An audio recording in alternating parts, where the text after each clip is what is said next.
Okay, so I have a name for you. Ross Albright. Some people may not know who this is, as crazy as that sounds. But Ross Albright was the first internet drug kingpin. And not only was he the first internet drug kingpin, but he was the first internet drug kingpin to use Bitcoin. Now, he was taken down in October of 2013, okay? And he went down federally.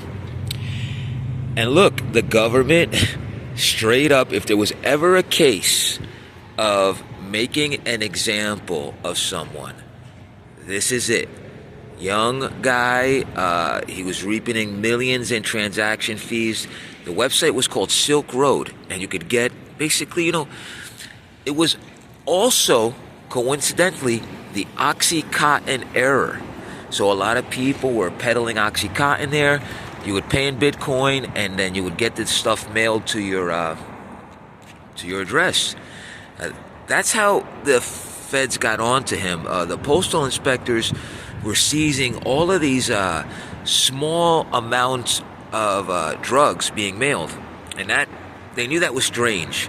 Like a gram of coke was being seized, an ounce of mushrooms, 2 pills of Oxycontin. So they knew something was fishy. And lo and behold, it was Silk Road. It was Ross Albright.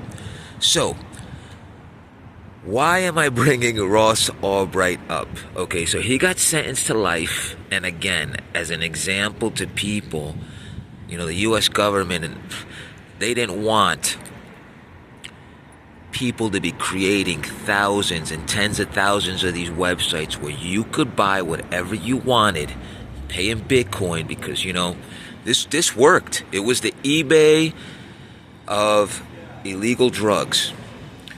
So he was recently pardoned by Trump. And not only that, but he is backed by a community that have donated a substantial amount, supposedly, several $100,000 as last reported, to him in Bitcoin as a show of solidarity. But to me, the reason I bring Ross Albright up is a few reasons. The main one is how uncertain our lives are.